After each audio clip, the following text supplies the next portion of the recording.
हाय, कैसे हैं आप लोग? आई थिंक सबके सब अच्छे से होंगे, मज़े में होंगे और अपने स्टडी के ऊपर फोकस कर रहे होंगे। तो जैसे कि आप लोग सब जानते हैं, बिफोर स्टार्ट द टॉपिक मैं आप लोगों के लिए कुछ ना कुछ नॉलेजेबल चीज़ें लेके आता हूँ और कुछ ना कुछ रियल लाइफ से कनेक्ट चीज़ें होती हैं। आज का टॉपिक है आपके डीड्स, यानी कि कर्मास। डीड इन द सेंस, हम लोग अक्सर क्या है कि आप लोगों ने देखा होगा लोगों को कहते हुए, सुनते हुए, यार मैंने पता नहीं क्या कर दिया, मेरे साथ बुरा हो रहा है, यार मैंने क्या कर दिया है, मेरे साथ ऐसा हो रहा है। दूसरे को देखते हैं, उसको देख के बोलते हैं कि यार इसका तो ये चल रहा है, इसका तो ये तो इतने अच्छे से लाइफ सर्वाइव कर रहा है। बट उन चीज़ों के पीछे क्या आपने सोचा है कि मेन रीज़न क्या है, मेन कोज क्या है? मैं आपके साथ इसको लाइव एग्जाम्पल के साथ शेयर करना चाह रहा हूँ। लाइव एग्जाम्पल ये है, सपोज दैट क्या आप लोग स्टूडेंट्स हो, not suppose, you are in real.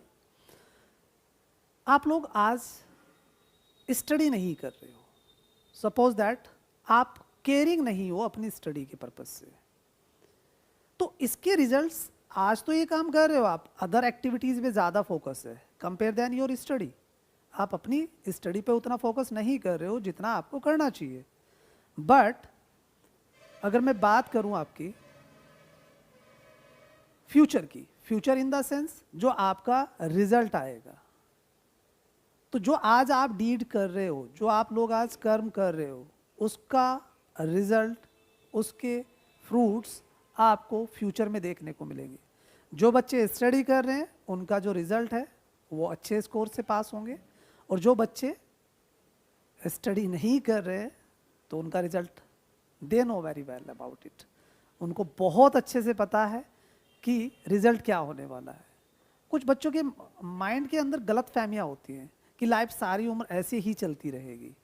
नहीं बच्चों, ऐसा नहीं है कि ये लाइफ सारी उम्र ऐसी चलेगी। आफ्टर 12th जब एक नई दुनिया में आप एंट्री लोगे तो चीज़ें वहाँ आपको फेस करनी पड़ेंगी, और वो चीज़ें जो फेस करनी पड़ेंगी आपको, वहाँ जाके आपको रिग्रेट फील होगा, लेकिन टाइम रिवर्स नहीं होता है। It's just one take, it's just a real life, not a real life. समझ में आया? तो मूवी देखो, व्हाट्सअप चलाओ, सब चीज़ें चलाओ, एंटरटेन करो, मैं मना नहीं कर रहा हूँ किसी चीज़ के लिए, लेकिन जिस चीज़ के लिए ये टाइम है आपका, पूरा फोकस, पूरा अटेंशन उस चीज़ पे होना चाहिए। ये आपके लिए था, बड़ों के लिए भी यही है। अगर मैंने आज कुछ गलत किया है तो उसके रिजल्ट्स मुझे इन फ्यूचर फेस करने पड़ेंगे एट एनी कॉस्ट। तो बेटर ये है कि आप अपने प्रेजेंट को संभालें। सबसे ज़्यादा ज़रूरी क्या है कि आप अपने प्रेजेंट को संभालें, उसकी केयर करें, उसको वैल्यू दें, उसको रेस्पेक्ट दें, तो फ्यूचर अपने आप पॉजिटिव हो जाएगा। और नहीं आपको यकीन आता तो करके देखिए, रिजल्ट आपके सामने होंगे। तो then now come back to the topic, और टॉपिक आज हमारा रहने वाला है, पहले मैं कुछ चीज़ें आपको जो उसमें रिमेन रह गई थी लास्ट टॉपिक में, सिक्योरिटी प्रीमियम से, क्यों नहीं जो सिक्योरिटी प्रीमियम मैंने आप लोगों के साथ शेयर किया था कि सिक्योरिटी प्रीमियम का ट्रीटमेंट कैसे होता है, उसको जर्नल एंट्री में हम कैसे शो करते हैं, तो उस सिक्योरिटी प्रीमियम को यूटिलाइज कैसे करती है कंपनी। यानी कि कंपनी के पास जब वो सिक्योरिटी प्रीमियम आ जाता है तो कंपनी उसका यूज़ कहाँ कहाँ कर सकती है। और it's a very important topic for 1 marks as well as your viva questions. यानी कि जब बोर्ड्स के प्रैक्टिकल होंगे तो एग्जामिनर जो एक्सटर्नल आएंगे आपके यहाँ पे, वो कभी कभी यहाँ से क्वेश्चन पुटअप कर सकते हैं। ठीक है, बोर्ड भी क्वेश्चन पुटअप कर सकता है, तो ये इंपॉर्टेंट पोर्शन होता है आपका। तो let's see some important points regarding to the security premium reserve. अब इसमें क्या है, security premium can be utilize as, यानी कि सिक्योरिटी प्रीमियम को एक कंपनी कैसे यूटिलाइज, कैसे प्रयोग में ला सकती है, ठीक है, जो उसने शेयर होल्डर से लिया है। पहला पॉइंट आता है, issuing fully paid up bonus share to existing share holder. यानी कि इसका मतलब क्या हुआ, एग्जिस्टिंग शेयर होल्डर यानी कि जो पहले से कंपनी के शेयर होल्डर्स हैं, उनको क्या करेगी कंपनी, कुछ बोनस शेयर इशू कर देगी। कंपनी को कभी कभी क्या होता है कि कंपनी डिविडेंड प्रॉफिट ना देके अपने शेयर होल्डर को बोनस शेयर इशू कर देती है, एक्स्ट्रा शेयर इशू कर देती है। उनसे पैसे नहीं लेती है, लेकिन बोनस शेयर इशू कर देती है। तो नॉर्मल सी बात है, कंपनी को अपने अकाउंट्स के अंदर वो चीज़ तो शो करनी पड़ेगी। तो कंपनी वो पैसा कहाँ से रिकवर करती है? सिक्योरिटी प्रीमियम रिजर्व से कवर करती है। तो इसी वजह से लिखा गया है इशूइंग फुल्ली पेड अप, यानी कि पूरी तरीके से जो फुल्ली पेड अप है बोनस शेयर, शेयर होल्डर को कोई पैसा नहीं देना है, share to existing share holder, यानी कि जो पहले से शेयर होल्डर है कंपनी के, उनको बोनस शेयर दिए जा रहे हैं। नेक्स्ट पॉइंट आता है writing off expenses of issue of shares and debentures such as discount given on issue of shares. देखिए, discount on issue of shares तो है नहीं आपके यहाँ पे, लेकिन आप इसको शेयर्स को हटा के आप डिबेंचर राइट कर सकते हैं। डिबेंचर्स, डिस्काउंट ऑन शेयर नहीं है आपके यहाँ पे, तो आप वहाँ पे राइट क्या करोगे? डिबेंचर्स। यानी कि डिबेंचर इशू करते हुए जैसे शेयर होते हैं, तो वैसे ही जब आप डिबेंचर के चैप्टर पे जाएंगे तो आपको और डीपली समझ आएगा। तो यहाँ पे सिर्फ डिबेंचर एक बोरोइंग टर्म्स है। जब कंपनी को पैसे की ज़रूरत होती है, नीड होती है, तो कंपनी वो पैसा अरेंज करने के लिए, अपनी नीड्स को पूरा करने के लिए डिबेंचर इशू कर देती है in a same way like a shares. लेकिन ये बोरोइंग टर्म्स है, उधार का पैसा है, कंपनी के ऊपर एक लायबिलिटी होती है। Is that clear?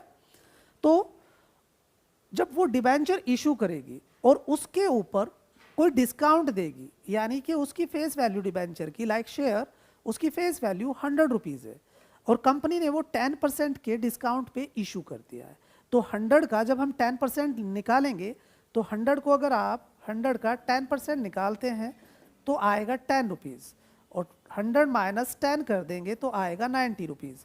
यानी कि वो डिबेंचर जो इशू किया वो कहाँ, कितने में किया? 90 रुपीज़ में किया। तो इट मीन्स 10 रुपीज़ का जो डिस्काउंट दिया था कंपनी ने, वो प्रीमियम से कवर किया जाएगा, राइट ऑफ किया जाएगा। Is that clear? Now third point पे आते हैं, writing of preliminary expenses. Company को इस्टेब्लिश करने में जो पहले सबसे पहले खर्चे होते हैं, एक्सपेंस होते हैं, उन एक्सपेंस को भी राइट सिक्योरिटी प्रीमियम से ही किया जाता है। क्लियर है? Next fourth point, buy back of equity share. कभी कभी कंपनी अपने ही इक्विटी शेयर्स को बाय बैक कर लेती है, अपने शेयर होल्डर से परचेज कर लेती है वापस। तो उस टाइम पे बाय बैक करने पर कंपनी सिक्योरिटी प्रीमियम रिजर्व का यूज कर सकती है। Next, for paying premium on redemption of debentures. फिर से डिबेंचर आ गया। अब आप लोग सोच रहे होंगे कि डिबेंचर डिबेंचर डिबेंचर क्या है? डिबेंचर, डिबेंचर मैंने बोल दिया आपको कि डिबेंचर एक बोरोइंग टर्म्स है। जब कंपनी को पैसे की ज़रूरत होती है, शेयर इशू नहीं कर सकती है और उसके लिए बेनिफिशियल होता है कि वो बाहर से पैसा ले, तो वो डिबेंचर इशू कर देती है। क्लियर है?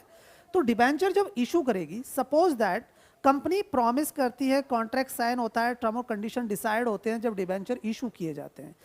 100 रुपीज़ का जो डिबेंचर है आपका, 100 रुपीज़ का जो डिबेंचर है आपका, सपोज दैट उसकी जो कॉस्ट रखी थी आपने, कितनी रखी थी? 100 रुपीज़। ठीक है, अब 100 रुपीज़ आपने उसकी कॉस्ट रखी। अब वो 100 रुपीज़ की कॉस्ट आज है, जब इशू कर रहे हो, इशू करते हुए 100 रुपीज़ है।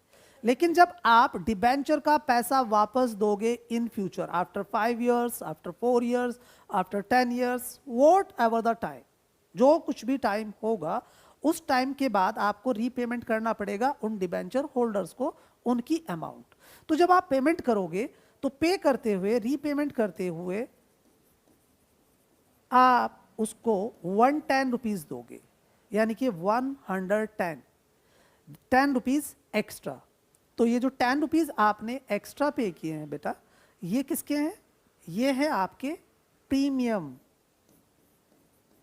Premium on redemption. इसको क्या बोलेंगे? Premium on redemption. तो यही पॉइंट है, for paying premium on redemption of debentures, यानी कि डिबेंचर्स का पैसा वापस देते हुए जो एक्स्ट्रा पैसा जाता है उसको भी सिक्योरिटी प्रीमियम से ही राइट ऑफ किया जाता है। क्लियर हुआ? नाउ अब बात करते हैं इसको हमें बैलेंस शीट में कहां कैसे शो करना है। तो बैलेंस शीट में शो करने के लिए, आपको बैलेंस शीट के लिए पढ़ना पड़ेगा, it is well show in balance sheet under share holders fund. Balance sheet का फॉर्मेट है, आप लोगों के पास बुक है, एक बार चेक करना उसको, ठीक है। अगर आप अब तक शुरू नहीं किए पढ़ाई तो प्लीज बाय मिस्टेक उस बुक को एक बार खोल के तो देख लो भाई कि उस बुक के अंदर है क्या, ठीक है ना। तो गलत नहीं होगा कुछ, ना कोई क्राइम है, I am sure about it. आपको कोई कुछ नहीं कहेगा, स्पेशली पेरेंट तो कुछ नहीं कहेंगे। हो सकता है कि शाम का खाना भी वो ना खाएं खुशी की वजह से, ठीक है, इतने खुश हो सकते हैं। तो प्लीज़ उसको खोल के देख लो। मुझे पता है स्टूडेंट होते हैं ऐसे, कुछ को तो ये भी नहीं पता कि शेयर है क्या। तो please do that and watch the videos, okay, and know the about the shares. Yes, तो बैलेंस शीट में हम क्या करेंगे, शेयर होल्डर फंड गिवन होगा, इक्विटी एंड लायबिलिटी साइड होती है एक आपकी बैलेंस शीट में। आपका वो वर्टिकल फॉर्मेट है, सबसे ऊपर इक्विटी एंड लायबिलिटीज आएंगी और इक्विटी एंड लायबिलिटीज के नीचे जस्ट एक पॉइंट लिखा हुआ मिलेगा आपको, शेयर होल्डर फंड्स। और उस शेयर होल्डर फंड्स के को बोलेंगे हम मेजर हेड, और उसके नीचे पॉइंट लिखे होंगे ए बी सी करके। तो जो ए पॉइंट है, ए पॉइंट में शेयर कैपिटल होगी और बी पॉइंट पे लिखा हुआ होगा रिजर्व एंड सरप्लस। तो आप इस सिक्योरिटी प्रीमियम को रिजर्व एंड सरप्लस में शो करने वाले हो। क्लियर? आई थिंक आप लोगों को समझ में आ गया होगा। तो मैं साइड हो जाता हूं और please copy it. Yes, copy कर लिया आप लोगों ने। चलिए नेक्स्ट टॉपिक पे चलते हैं, जो आज आपका टॉपिक है। यस, टॉपिक की बात कर रहे हैं हम लोग। टॉपिक रहेगा आपका call in arrears. Call in arrears का मतलब क्या होता है? कॉल इन अरियर्स का पहले मतलब देख लेते हैं। If any share holder does not pay the call amount due on allotment or any call according to the terms is called call in arrears। मतलब ये हुआ इसका कि देखो, एप्लीकेशन का पैसा तो सभी से आने वाला है, वहां तो कोई गड़बड़ हो ही नहीं सकती है। जैसे हम शुरुआत सब किसी भी चीज की बहुत अच्छी करते हैं, लेकिन गड़बड़ कहाँ होती है? मिड में जाके या लास्ट में जाके, ठीक है। लेकिन अगर हम वो ही फ्लो कंसिस्टेंटली फॉलो करें तो हम सक्सेस हो जाते हैं, यानी कि कंप्लीट हो जाता है प्रोसेस। लेकिन यहाँ पे क्या है, एप्लीकेशन पे कोई गड़बड़ नहीं होगी। गड़बड़ कहाँ पे होगी आपकी? गड़बड़ होगी आपकी उसके नेक्स्ट स्टेप पे। मैंने आपको 5 स्टेप्स बताए थे, एप्लीकेशन, अलॉटमेंट, देन उसके बाद 3rd step first call, 4th step second call और 5th स्टेप फाइनल कॉल। तो यानी कि गड़बड़ कहाँ होने वाली है? पहले स्टेप को छोड़ के बाकी 4 स्टेप पे गड़बड़ होगी आपकी, ठीक है। तो उन स्टेप पे क्या करेंगे शेयर होल्डर?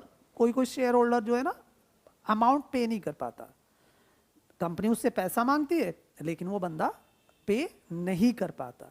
तो जब वो पे नहीं कर पाएगा तो उसको हम बोल देंगे कॉल्स इन अरियर्स। कंपनी उसको नोटिस भी देगी, लेकिन वो फिर बाद का प्रोसेस है, जब आप शेयर फॉरफीचर पे जाएंगे, ठीक है, वहां पे इसको स्टडी करेंगे कि कॉल इन एरियर्स की वजह से ही शेयर फॉरफीट किए जाते हैं। शेयर उनके जो शेयर होल्डर्स हैं उनके राइट को कैंसिल किया जाता है, वो कारण यही है, ठीक है। तो मैंने एक आपको शुरू में एक स्पीच दी थी कि प्रेजेंट में हम जो करते हैं उसके रिजल्ट हमें फ्यूचर में मिलते हैं। तो प्रेजेंट में इन लोगों ने पैसा नहीं दिया तो इसके रिजल्ट इनको कहां मिलेंगे? फ्यूचर में मिलेंगे। Now disclosure in balance sheet. Balance sheet में कहां दिखाने वाले हैं?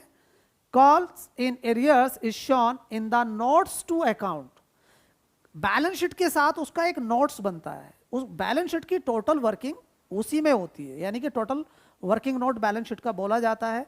जो भी वहां पे प्लस माइनस जो भी किया जाता है, सब चीजें वहीं पे होती हैं। जब हम इस टॉपिक पे आएंगे तो इसको भी एक्सप्लेन करेंगे। बस इसको इतना समझ लीजिए, डायरेक्टली आप बैलेंस शीट में शो नहीं कर सकते, उसको आप कहाँ करेंगे? नोट्स टू अकाउंट में। और प्लीज बुक के पेज टर्न कर लो भाई, उसमें सब चीजें हैं। Now call in arrears is shown in the notes to account and share capital. मैंने शेयर कैपिटल का जिक्र किया था सिक्योरिटी प्रीमियम के टाइम पे। तो share capital to the balance sheet as a deduction from the, यानी कि डिडक्शन का मतलब क्या हुआ? इसका मतलब क्या हुआ आपका? Deduction from the amount of subscribed but not fully paid up. Under subscribed capital. आपकी जो शुरू वाली वीडियोस थी मैं इन चीज़ों को वहाँ पे डिस्कस कर चुका हूँ। सब्सक्राइब कैपिटल दो पार्ट में डिवाइड होती है, subscribe and fully paid up और subscribe but not fully paid up. तो आप उसको कहाँ से माइनस करेंगे? कॉल इन एरियर्स को subscribe but not fully paid up से माइनस करेंगे नोट्स टू अकाउंट में, और इसका सब हेड रहने वाला है आपका शेयर कैपिटल, ठीक है। और मेजर हेड रहेगा इसका share holders fund in balance sheet. Clear है? Now notes call in arrears always record with bank entry. हमेशा ये किसके साथ रिकॉर्ड होने वाला है जर्नल एंट्री के अंदर? बैंक एंट्री के साथ भाई, ठीक है। समझ में आया बच्चा party? Now it will be debit in journal entry, और हमेशा ये जर्नल एंट्री में डेबिट होगा बैंक के साथ, कभी भी ये ड्यू की एंट्री के साथ नहीं आने वाला। इस बात को बिल्कुल माइंड में फिक्स कर लो। और देन और हमेशा ये जर्नल एंट्री में क्या होगा? डेबिट होगा। आएगा किसके साथ? बैंक की एंट्री के साथ, और होगा क्या? Debit in journal entry. Clear है? अब इसको आप कॉपी कीजिए फटाफट से, मैं तब तक साइड होता हूं, then do that. I think copy it. Now next slide पे चलते हैं हम लोग।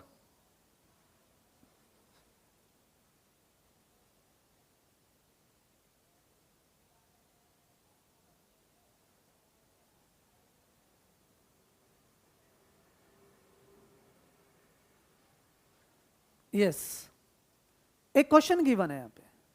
क्वेश्चन क्या है देखिए, Seema limited offer for subscription 10,000 shares. Seema एक कंपनी है, उसने 10,000 शेयर इशू किए, और एक शेयर की कॉस्ट कितनी है? 25। कितनी है? 25। पेबल ₹5 पर शेयर ऑन एप्लीकेशन, 5 पर शेयर ऑन एप्लीकेशन। ₹10, 10 रुपीज किसके ऊपर हैं?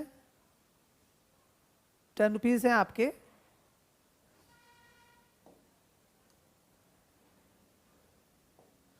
₹10 हैं आपके अलॉटमेंट के ऊपर, और इंक्लूडिंग ₹5 प्रीमियम है। ₹5 का प्रीमियम है, ध्यान रखो। 25 का उसका फेस वैल्यू था और ₹5 का प्रीमियम है, तो शेयर की वैल्यू क्या हो गई? ₹30। 25 + 5, ठीक है। देन इसके बाद पर शेयर एज प्रीमियम ₹5 पर शेयर। ₹5 कहां पे कॉल किए उसने? पर share as first call on the shares, यानी कि फर्स्ट कॉल के ऊपर ₹5 है। 5 आपके application, 10 including premium allotment, 5 on पर शेयर फर्स्ट कॉल, और बैलेंस इन 2 इक्वल इंस्टॉलमेंट्स रहेगा। 2 इक्वल इंस्टॉलमेंट का मतलब सेकेंड कॉल और फाइनल कॉल, यानी कि पूरे 5 स्टेप इस क्वेश्चन के अंदर मिलने वाले हैं आपको। All the money was received, पूरा पैसा मिल गया आपको, एक्सेप्ट सिवाय किसके? Second call and final call on 200 share और 400 शेयर्स। 200 ने सेकेंड कॉल का पैसा नहीं दिया एंड 400 ने फाइनल कॉल का पैसा नहीं दिया। क्लियर हुआ? 200 ने कौन सा पैसा नहीं दिया? सेकेंड कॉल का, और 400 ने फाइनल कॉल का नहीं दिया। Shares respectively pass the entries in the companies journal, cash book and the ledger also show the companies balance sheet on completion of the about transaction. हम अभी इस पोर्शन को डिस्टर्ब नहीं करने वाले, हम केवल किसके ऊपर फोकस कर रहे हैं? इस पोर्शन को हम अभी नहीं करेंगे। इस पोर्शन को मैं आप लोगों को, जब आप जर्नल एंट्री में बिल्कुल स्ट्रॉन्ग हो जाएंगे, इसके लिए मैं सेपरेट वीडियो अलग से बनाऊंगा आपके लिए, कि कैश बुक में कैसे एंट्री होती है और बैलेंस शीट में कैसे इनको शो किया जाता है। क्लियर हुआ? नाउ अब हम बात करेंगे इनकी जर्नल एंट्रीज की। जर्नल एंट्रीज, अब जर्नल एंट्रीज पे आते हैं। वही 10,000 शेयर है, 25 का फेस वैल्यू था, ₹5 का आपका प्रीमियम था। ये क्या है? प्रीमियम, और ये क्या है? Face value. तो टोटल वैल्यू कितनी हो गई? ₹30। क्लियर हुआ? इधर भी राइट है, ₹30। पूरी वैल्यू कितनी हुई? ₹30। तो अब यहां पे हमें, मैंने पहले से ही एंट्री करके रखी हुई है ताकि आप लोगों का टाइम सेव हो। तो हम बात कर रहे हैं पहली एंट्री की। पहली एंट्री क्या रहेगी? Bank account debit to equity share application. पहली एंट्री होगी बैंक से रिसीव करने की। अब देखिए एप्लीकेशन कितने की है? 5 रुपीज़ की। आपके पास शेयर कितने हैं? 10,000। तो मल्टीप्लाई कीजिए, सीधी सीधी बात है, ज़्यादा कुछ नहीं करना है, 5। तो टोटल अमाउंट कितनी आ जाएगी? 50,000 आपकी। देन 50,000 डेबिट और 50,000 आपकी क्रेडिट। क्लियर है? ये 5 कुछ 6 टाइप में बन गया, तो इसको आप समझ लेना या मैं रब कर देता हूँ इसको। ठीक है, इज दैट क्लियर? 50,000 से एंट्री हो गई, तो सेम ही एंट्री आपकी 50,000 से अमाउंट रहेगी इधर। अब मैंने बोला था आपको, इससे पहले समझाया था कि यहां इसको हम वापस डेबिट करेंगे, equity share application account debit, और इस पैसे को शेयर कैपिटल में ट्रांसफर कर देंगे।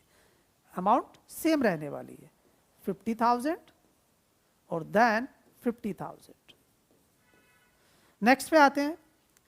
नेक्स्ट क्या है आपका? अलॉटमेंट। अलॉटमेंट पे फेस वैल्यू का 5 रुपीज़ और प्रीमियम का 5 रुपीज़ दोनों मिलके। तो प्रीमियम हमेशा ड्यू की एंट्री के साथ दिखाया जाएगा और हमेशा एंट्री में क्रेडिट होगा। तो एंट्री करते हैं ड्यू की, आपको पता है equity share allotment account debit to equity share capital account होती है, लेकिन यहाँ पे प्रीमियम भी है, तो हम प्रीमियम भी ऐड कर देंगे। तो equity share allotment account debit to equity share capital account to security premium reserve account. तो अब इक्विटी शेयर अलॉटमेंट कितने से होगा? डेबिट तो पूरे से होना है। पूरी अमाउंट कितनी है? 10 रुपीज़, और शेयर कितने हैं? 10,000। तो 10 की मल्टीप्लाई जब आप 10,000 के साथ करेंगे तो अमाउंट आएगी आपकी 1 लाख रुपीज़। क्लियर हुआ? अब इस 1 लाख रुपीज़ को हमें क्लासिफाई करना है, कितना पैसा हमारा शेयर कैपिटल में जाने वाला है और कितना पैसा हमारा सिक्योरिटी प्रीमियम पे जाने वाला है। तो देखिए 5 रुपीज़ के हिसाब से हमारा जो पैसा जाएगा वो इक्विटी शेयर कैपिटल में जाएगा, 50,000 रुपीज़। देन 5 रुपीज़ के हिसाब से ही हमारा पैसा कहाँ जाने वाला है? सिक्योरिटी प्रीमियम रिजर्व में जाने वाला है। क्लियर हुआ point? That's entry. Next entry के ऊपर आते हैं। तो ये पैसा आपको रिसीव भी होना है, ये ड्यू की एंट्री है, तो रिसीव कितना होगा? कंबाइंड होगा। वहां सेपरेट करने की जरूरत नहीं पड़ती है, पूरा पैसा इकट्ठा आता है। तो देन एंट्री करेंगे 1 लाख और देन 1 लाख रुपीज, और एंट्री हो जाएगी bank account debit to equity share allotment account. Clear हुआ? दोबारा से बता देता हूं, bank account debit to equity share allotment, narration दे देंगे, bank allotment money received. Clear हुआ? अब नेक्स्ट एंट्री किसकी आएगी? फर्स्ट कॉल की आएगी। देखो आपकी जो कॉल इन एरियर्स थी, क्वेश्चन आपको पता होगा, क्वेश्चन में उसने सेकंड कॉल और फाइनल कॉल का पैसा नहीं दिया है। अभी हम कौन सी कर रहे हैं? फर्स्ट कॉल कर रहे हैं। तो यहाँ कोई गड़बड़ नहीं है, गड़बड़ होगी सेकंड कॉल और फाइनल कॉल पे, तो उसका वर्किंग नोट अलग से बनाएंगे। Equity share first call account debit to equity share capital account, ये तो होगी आपकी एंट्री ड्यू की। क्लियर हुआ? अब पैसा कितना है फर्स्ट कॉल पे? 5 रुपीज़। फिर से एंट्री 10 की मल्टीप्लाई 5 के साथ, यानी कि 10,000 इंटू 5 रुपीज़ 50,000। 5 रुपये की मल्टीप्लाई 10,000 के साथ करेंगे और आपका क्या आएगा? 50,000, 50,000 की एंट्री होगी। सेम ही अमाउंट आपके बैंक अकाउंट में चली जाएगी, कंपनी के बैंक अकाउंट में। तो bank account debit to equity share first call account 50,000। Clear हुआ? और नरेशन दे देंगे being first call money received. ठीक है, ये इसकी जर्नल एंट्रीज होगी। फटाफट से पॉज कीजिए, स्क्रीनशॉट लें, कॉपी करें, वॉट एवर जैसे आपको बेटर लगे, जैसे आपके लिए कन्वीनियंट हो वैसा कीजिए। बट बच्चों पढ़ो प्लीज, ये दोबारा मिलने वाला नहीं है आपको platform. Please do that. Okay, carry on. Yes, next slide. Next slide की हम बात करते हैं, this one.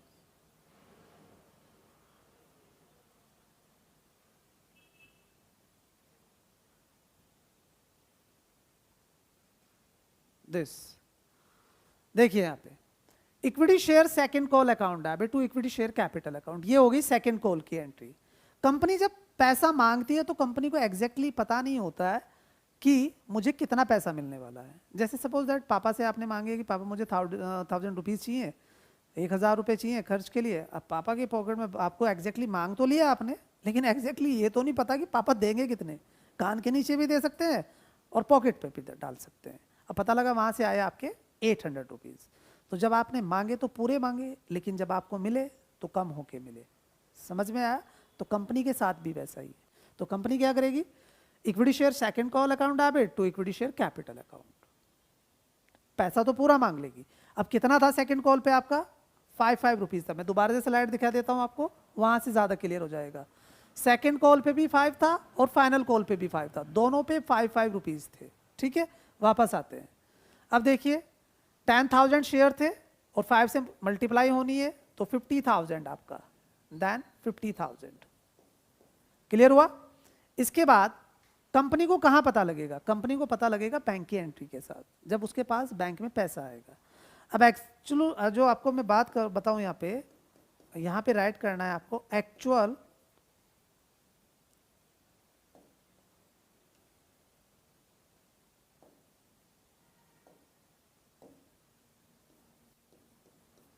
Working note.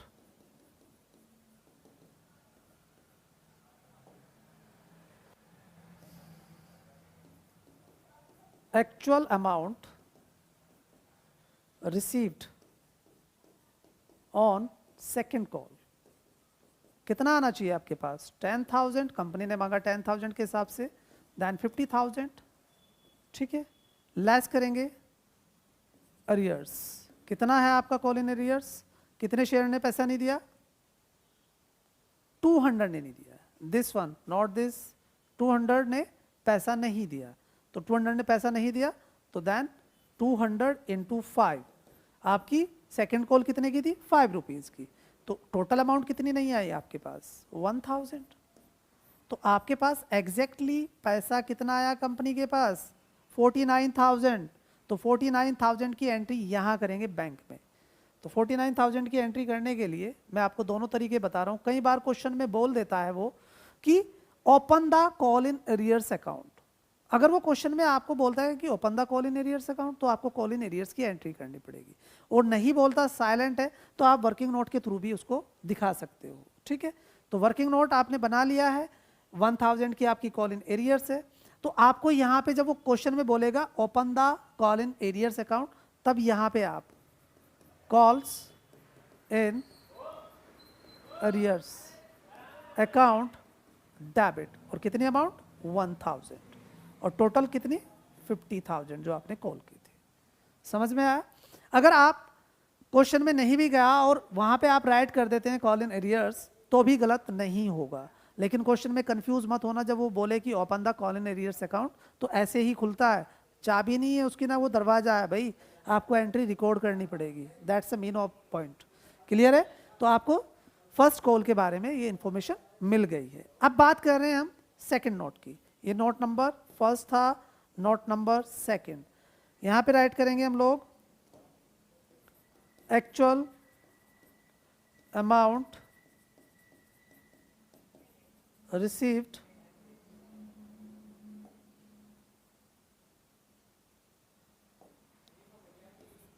actual amount received on final call। कितना आना चाहिए? 5 रुपीज़ है तो 50,000 ही आएगा भाई। 50,000। 10,000 शेयर हैं, 5 रुपये का आपका फाइनल कॉल है, तो 50,000 आएगा। देन माइनस क्या करेंगे? लेस क्या करेंगे इसमें से? Calls in arrears.